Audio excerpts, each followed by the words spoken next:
आज मुझे 5 साल के बाद एक बार फिर से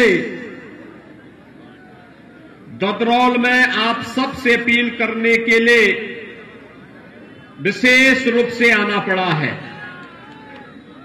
भाइयों बहनों, याद करिए, आज से ठीक 5 साल पहले मैं यहां पर आया था और मैंने आप सबसे अपील किया था और एक ही अपील की थी कि आप भारतीय जनता पार्टी के चुनाव चिन्ह कमल के फूल पर वोट देकर इस क्षेत्र के वरिष्ठ समाज सेवी कर्मठ नेता श्री मानवेंद्र सिंह जी को भारी बहुमत से चुनाव जिताइए। मानवेंद्र सिंह जी चुनाव जीतेंगे तो उत्तर प्रदेश में भाजपा की सरकार जरूर बनेगी और भाइयों बहनों, भारतीय जनता पार्टी की सरकार बनेगी तो सत्ता प्रायोजित अपराध और गुंडागिर्दी को सदैव के लिए समाप्त करने का कार्य हम करेंगे। और भाइयों बहनों, इन 5 वर्ष में आपने बदलते हुए उत्तर प्रदेश को देखा होगा। ये वही उत्तर प्रदेश है। 5 साल पहले क्या आपको बिजली मिलती थी? बिजली नहीं मिलती थी। बिजली केवल या तो सैफई खानदान के लिए था या आजम खान के लिए थी, बाकी ददरौल के लिए नहीं थी, शाहजहांपुर के लिए बिजली नहीं थी। आज बिजली मिल रही है ना, 24 घंटे बिजली मिल रही है। भाइयों बहनों, 5 साल पहले बेटियां स्कूल नहीं जा पाती थी, रामलीला का आयोजन नहीं हो सकता था, पर्व और त्योहार के पहले कर्फ्यू लग जाता था। आज कोई प्रदेश में दंगा करने का दुस्साहस कर पा रहा है क्या? क्योंकि दंगाई को मालूम है, दंगा करेंगे तो 7 पीढ़ियां भरते भरते थक जाएंगी, भरपाई नहीं कर पाएगी और उल्टा उसके फोटो के बैनर लग जाएंगे जगह जगह चौराहे पर, किस यह दंगाई है, इससे सावधान रहिए, इस पर इतने रुपए का जुर्माना किया गया है, इससे वसूली होनी है। भाइयों बहनों, बेटियां स्कूल नहीं जा पाती थी, हमने कहा था हम बेटी को सुरक्षा प्रदान करेंगे। आज हर बेटी स्कूल जा रही है और हम लोगों ने कहा था भाइयों बहनों कि उत्तर प्रदेश को विकास की एक नई ऊंचाई पर पहुंचा करके हर जिले में एक मेडिकल कॉलेज बनाएंगे। आज शाहजहांपुर में अपना एक मेडिकल कॉलेज की स्थापना भी हो गई है। कोरोना कालखंड में फ्री में टेस्ट, फ्री में उपचार, फ्री में वैक्सीन, सबको वैक्सीन कितने लोगों ने लगाया है? यहां पर कितने लोगों ने वैक्सीन लिया है? आपको धन्यवाद। पहली डोज सभी लोगों ने ले ली है, दूसरी डोज 75% लोगों ने ले ली है। जो लोग वैक्सीन के खिलाफ दुष्प्रचार करते थे, कहते थे कि यह भाजपा का वैक्सीन है, मोदी वैक्सीन है, अब समय आ गया है जब इस भाजपा की वैक्सीन ने, मोदी वैक्सीन ने कोरोना से हमें बचाया है, तो विरोधियों को जवाब दीजिए। जो इस वैक्सीन के खिलाफ दुष्प्रचार करते थे, उनको जवाब दीजिए कि जब मोदी वैक्सीन और भाजपा वैक्सीन बचाएगी तो वोट भी उन्हीं को देंगे। आप सहमत हैं ना? और भाइयों बहनों, फ्री में वैक्सीन है, सबके लिए वैक्सीन है, तो सबके लिए फ्री में राशन भी है। डबल इंजन की सरकार है तो डबल डोज राशन की भी दे रहे हैं। राशन 2 बार फ्री में मिल रहा है ना महीने में। खजांची मंत्री यही के हैं, खन्ना जी, और उन्हीं से हमने स्वीकृत करा करके कहा कि पहले ये स्वीकृत करो तब शाहजहांपुर में जाना। और भाइयों बहनों, उन्होंने स्वीकृति दी कि गरीब के लिए अगर फ्री में राशन होगा तो सरकार अपने खजाने से पैसा देगी। और भाइयों बहनों, आज हर गरीब को फ्री में राशन की सुविधा भी उपलब्ध करवाई जा रही है। आपने विकास होते हुए देखा होगा, जहां कहीं बिजली नहीं वहां बिजली जा रही है, जहां कहीं सड़क नहीं थी वहां सड़क जा रही है, जिस गरीब का बैंक में अकाउंट नहीं था उसका बैंक में अकाउंट खोला जा रहा है। और यही नहीं भाइयों बहनों, हर विकास की योजना का लाभ हर गांव को, हर गरीब को, हर किसान को, हर नौजवान को उपलब्ध कराने का कार्य किया जा रहा है। पर्व और त्योहार शांतिपूर्ण ढंग से संपन्न हो रहे हैं, किसी भी प्रकार की कोई दुविधा नहीं। प्रदेश देश के महापुरुषों का सम्मान हो रहा है। और जब सम्मान की बात होती है तो भाइयों बहनों, भारतीय जनता पार्टी का विकास तो आपको हर गांव, हर गरीब, हर किसान, हर नौजवान और हर महिला के साथ मिलने वाली योजनाओं के साथ देख सकते हैं। लेकिन अगर समाजवादी पार्टी के विकास की बात करते हैं, मैंने पूछा समाजवादी पार्टी के अध्यक्ष से, वे पूर्व मुख्यमंत्री हैं, मैंने उनसे पूछा कहीं विकास कराए हो? किसको विकास कहते हैं? उन्होंने कहा हमने भी विकास कराया। मैंने कहा कहां विकास कराया? उन्होंने कहा कि आपने मेडिकल कॉलेज बना दिया, आपने सड़क बना दिया, आपने बिजली दे दी। मैंने कहा ये तो हमने किया क्योंकि हमारी जवाबदेही थी, लेकिन तुमने क्या विकास कराया है? उन्होंने कहा विकास हमने भी कराया है। मैंने कहा कौन सा विकास कराया है? उन्होंने कहा हमने कब्रिस्तान की बाउंड्री कैसे बनाई थी। क्या विकास कराया था उन्होंने? समाजवादी पार्टी ने क्या विकास कराया? कब्रिस्तान की बाउंड्री। तो कब्रिस्तान की बाउंड्री से अगर उनको वोट मिलना है तो उपचार भाजपा दे रही है, फ्री राशन भाजपा दे रही है, वैक्सीन भाजपा दे रही है, मेडिकल कॉलेज भाजपा दे रही है, सुरक्षा भाजपा की सरकार ने दिया है। और भाइयों बहनों, शाहजहांपुर की जब बात करते हैं तो ये तो क्रांति की भूधरा भी है। एक तरफ हनुमत धाम है और दूसरी तरफ पंडित राम प्रसाद बिस्मिल, ठाकुर रोशन सिंह और अस्फाउल्लाह खां जैसे क्रांतिकारियों का भव्य स्मारक भी अब तो शाहजहांपुर में हमारी सरकार ने बना दिया है। भाइयों बहनों, इन महापुरुषों ने, इन क्रांतिकारियों ने देश की आजादी के लिए अपना सर्वस्व न्यौछावर किया था। इनके लिए भारत माता का ही वैभव अमर बनाने के सिवाय कोई अपना कार्य नहीं था। इनका अपना परिवार था, लेकिन अपने परिवार के लिए नहीं जिए। देश के लिए, धर्म के लिए इन्होंने अपने आप को बलिदान किया। और समाजवादी पार्टी हो या बहुजन समाजवादी पार्टी या कांग्रेस, ये लोग केवल अपने परिवार के लिए जीने वाले लोग हैं। इन्होंने वंशवाद को बढ़ावा दिया।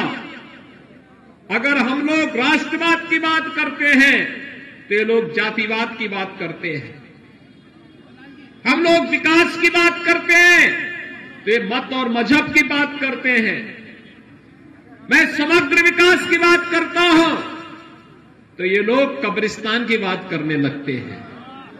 मैं गन्ना की बात करता हूं तो ये लोग जिन्ना की बात करने लगते हैं। और भाइयों बहनों, इसीलिए आज मैं आप सबसे अपील करने के लिए आया हूं। उत्तर प्रदेश 1,60,000 करोड़ रुपए का गन्ना, किसानों का गन्ना मूल्य का भुगतान कर चुका है। पिछली दो सरकार में सपा बसपा के शासन काल में अगर हम इसको देखेंगे तो भाइयों बहनों दोनों सरकारों को जोड़ लेंगे। 2007 से 17 के बीच में जितना गन्ना मूल्य का भुगतान नहीं हुआ, अकेले हमारी सरकार ने 5 साल से कम समय में उतना गन्ना मूल्य, उससे ज्यादा गन्ना मूल्य का भुगतान किया है।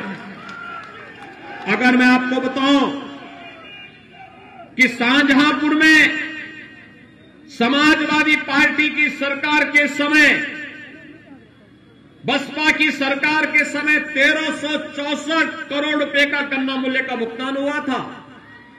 समाजवादी पार्टी की सरकार के समय 2900 करोड़ रुपए का भुगतान हुआ था और भारतीय जनता पार्टी की डबल इंजन की सरकार ने 5574 करोड़ रुपए का गन्ना मूल्य का भुगतान अकेले शाहजहांपुर में किया है।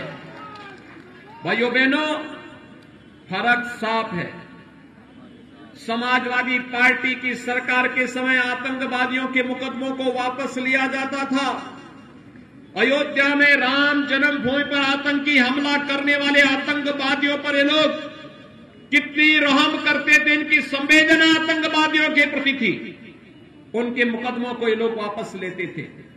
लेकिन भारतीय जनता पार्टी की डबल इंजन की सरकार जब आई, पहला काम भारतीय जनता पार्टी की डबल इंजन की सरकार ने अन्नदाता किसानों के कर्ज माफी के लिए किया था और आपके शाहजहांपुर में 68,000 से अधिक किसानों का ऋण माफ हुआ था, कर्ज माफ हुआ था 68,000 से अधिक किसानों का। प्रधानमंत्री किसान सम्मान निधि में शाहजहांपुर के 4,17,000 से अधिक किसानों को 6,000 रुपए सालाना, 6,000 रुपए सालाना, हर साल 6,000 रुपए हर किसान को प्रधानमंत्री किसान सम्मान निधि का लाभ प्राप्त हो रहा है। समाजवादी पार्टी की सरकार के समय वृद्धजनों की पेंशन रोक दी थी, विधवा महिलाओं की पेंशन रोक दी थी, बुजुर्गों की पेंशन रोक दी थी, दिव्यांगजनों की पेंशन रोक दी थी।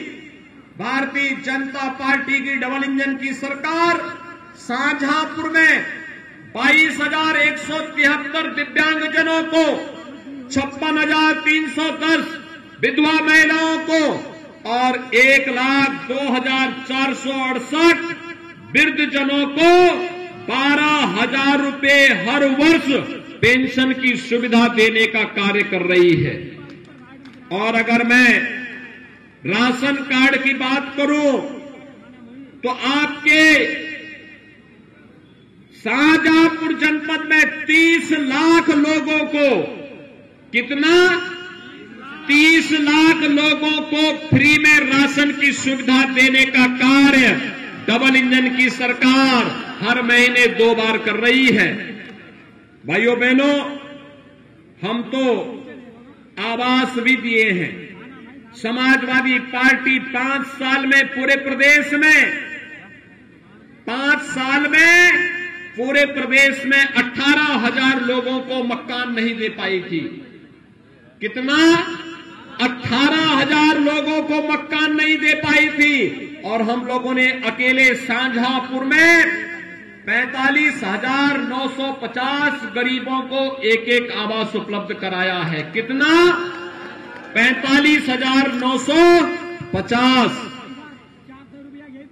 यही नहीं, समाजवादी पार्टी आज तो भारतीय जनता पार्टी के डबल इंजन की सरकार जब टैबलेट और स्मार्टफोन हर युवा को दे रही है, 1 करोड़ युवाओं को वितरित हो रहा है, वर्तमान में वितरित हो रहा है। शाहजहांपुर में भी 200 युवाओं को टैबलेट और स्मार्टफोन दिया जा चुका है। लेकिन समाजवादी पार्टी ने इलेक्शन कमीशन को एक रिपोर्ट दे दी है। उसने कह दिया कि स्मार्टफोन और ये टैबलेट नहीं वितरित होना चाहिए युवाओं को। पहले से योजना है, पैसा खन्ना जी ने दिया, वितरण का कार्य जितिन प्रसाद जी का विभाग कर रहा है, लेकिन इनके द्वारा विरोध किया जा रहा है। भाइयों बहनों, आप चिंता मत करिए, अभी तो 1 करोड़ लोगों को देने की बात हुई है। भाजपा की सरकार बनने दीजिए, 2 करोड़ युवाओं को टैबलेट और स्मार्टफोन बांटने का कार्य सरकार करेगी। हमारा हर युवा स्मार्ट होगा, विकास दुगनी गति से आगे बढ़ेगा। किसानों को फ्री में बिजली की सुविधा उपलब्ध करवाने का कार्य करेंगे और बेसहारा गोवंश की पुख्ता व्यवस्था करने के लिए भी सरकार कार्य करेगी। आज यही आश्वासन देने के लिए मैं आपके पास आया हूं। भाइयों बहनों, हमने जो कहा वो करके दिखाया। हमने कहा था संवैधानिक दायरे में रह करके राम जन्मभूमि पर भगवान राम के भव्य मंदिर के निर्माण का कार्य करेंगे। अयोध्या में राम मंदिर का निर्माण हो रहा है ना, कोई संदेह तो नहीं है ना। मैं धन्यवाद दूंगा कि आपने भी राम मंदिर के लिए चंदा दिया है। काशी में भगवान विश्वनाथ का पवित्र धाम बनकर के तैयार हो गया है ना, कोई संदेह तो नहीं है ना। और मथुरा वृंदावन में भी ब्रज तीर्थ विकास परिषद के माध्यम से सुंदरतम नगरी के रूप में उस नगरी को भी हम लोग बना रहे हैं। भाइयों बहनों, मैं आपको बधाई दूंगा कि आप लोग शाहजहांपुर के लोग होली के अवसर पर नवाब साहब का जुलूस निकालते हैं। सुना है बहुत शानदार जुलूस निकालते हैं, लेकिन मैं आपका आह्वान करूंगा, ये डबल इंजन की सरकार बिना भेदभाव के विकास भी कराती है और साथ साथ सुरक्षा भी देती है। ये सुरक्षा और विकास का ये मॉडल आज उत्तर प्रदेश ही नहीं देश के लिए एक मॉडल बना है। और इसीलिए आज बदरौल में मैं एक बार फिर से आया हूं। 5 साल के पहले उत्तर प्रदेश की स्थिति क्या थी और 5 साल के बाद उत्तर प्रदेश कहां पहुंचा है, यह एक नजीर है। और इसलिए भाइयों बहनों, इसलिए हो पाया क्योंकि आपने ददरौल से श्री मानवेंद्र सिंह जी को विधायक बनाया था। शाहजहांपुर के लोगों ने शाहजहांपुर से खन्ना जी को विधायक बना के भेजा था। पुआया से श्री चेतराम पासी को और कटरा से वीर विक्रम सिंह को विधायक चुन करके भेजा था। उसका परिणाम हम सबके सामने है। सरकार ने भी मजबूती के साथ काम किया। सरकार के एक हाथ पर विकास है, विकास की छड़ी है, तो दूसरे हाथ पर बुलडोजर का लेबर भी है। सरकार का बुलडोजर पसंद आया ना? ये सड़क भी बनाता है और माफियाओं की छाती पर चढ़ने का काम भी करता है। और भाइयों बहनों, मैं तो आपको यही आश्वासन देने के लिए आया हूं, विकास और बुलडोजर साथ साथ चलेंगे। सहमत है ना? तो विकास और बुलडोजर के लिए ददरौल से श्री मानवेंद्र सिंह जी को भारी बहुमत से चुनाव जिता करके भेजेंगे। दोनों हाथ उठा करके मुझे बताइए। उस पार भी है बहुत सारे लोग, उस पार के लोग दिखाई नहीं दे रहे, उनके हाथ नहीं उठ रहे भैया। सभी लोग हाथ उठा करके मेरे साथ बोलेंगे। अब 2 दिन बाकी रह गया है, 2 दिन के अंदर दोनों